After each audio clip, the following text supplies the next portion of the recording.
Now, I would request both the Prime Ministers to kindly jointly unveil the e-plaque for inauguration of ICPs at Nepalganj and Rupaidia by pressing the launch button.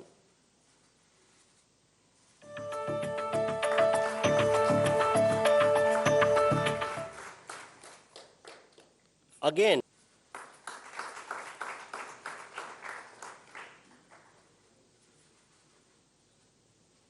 thank you, gentlemen.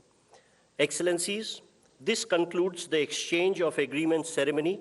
I now request the spokesperson of External Affairs Ministry to conduct the rest of the proceedings.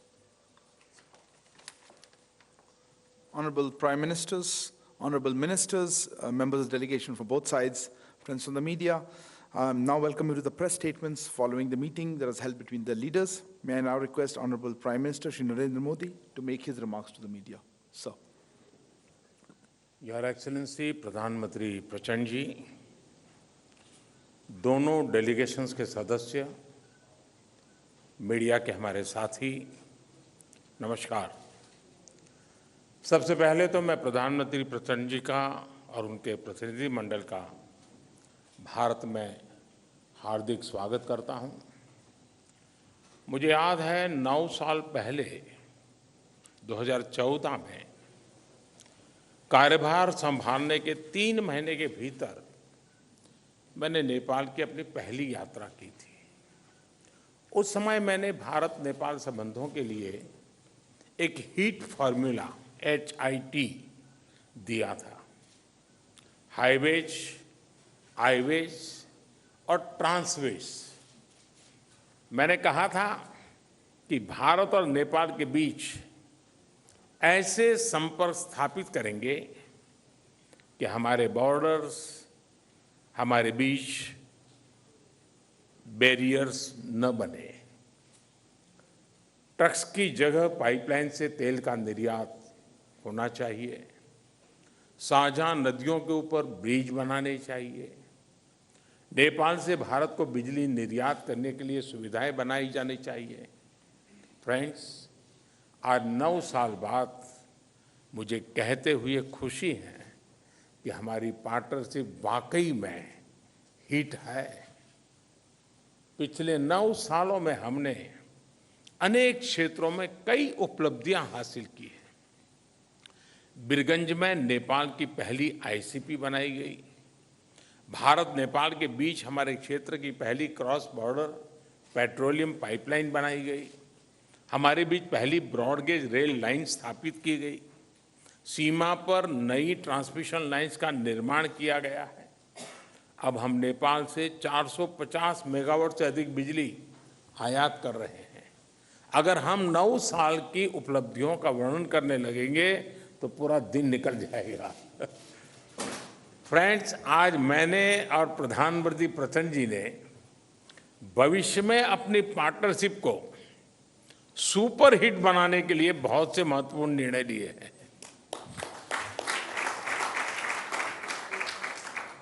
आज transit agreement संपन्न किया गया है। इसमें नेपाल के लोगों के लिए नए रेल रूट्स के साथ साथ भारत के इनलैंड वाटरवेज की सुविधा का भी प्रावधान किया गया है। हमने नए रेल लिंक स्थापित कर फिजिकल कनेक्टिविटी को बढ़ाने का निर्णय लिया। साथ साथ भारतीय रेल संस्थानों में नेपाल के रेल कर्मियों को प्रशिक्षण प्रदान करने का भी निर्णय लिया गया है। नेपाल के सुदूर पश्चिमी क्षेत्र से कनेक्टिविटी को बढ़ावा देने के लिए सिरसा और झूलाघाट में 2 और पुल बनाए जाएंगे। क्रॉस बॉर्डर डिजिटल पेमेंट के लिए उसके माध्यम से फाइनेंशियल कनेक्टिविटी में उठाए गए कदमों का हम स्वागत करते हैं।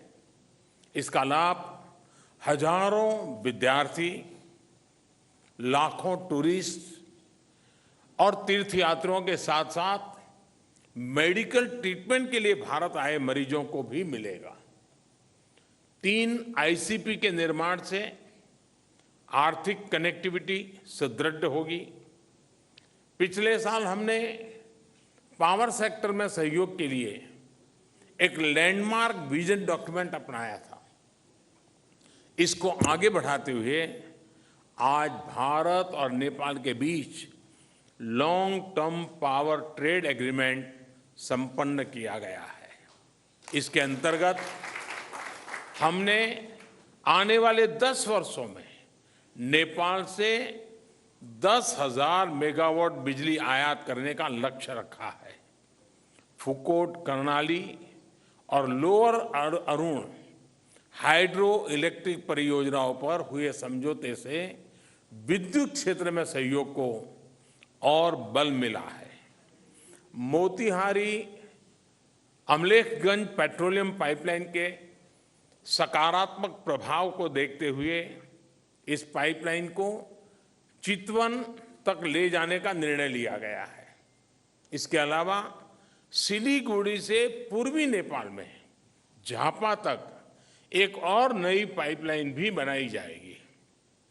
साथ साथ चितवन और झापा में नए स्टोरेज टर्मिनल भी लगाए जाएंगे।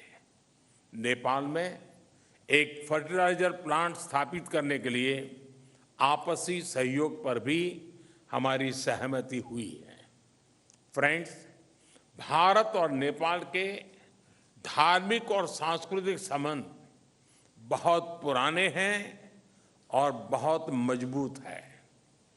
इस सुंदर कड़ी को और मजबूती देने के लिए प्रधानमंत्री प्रचंड जी और मैंने निश्चय किया है कि रामायण सर्किट से संबंधित परियोजनाओं में तेजी लाई जानी चाहिए।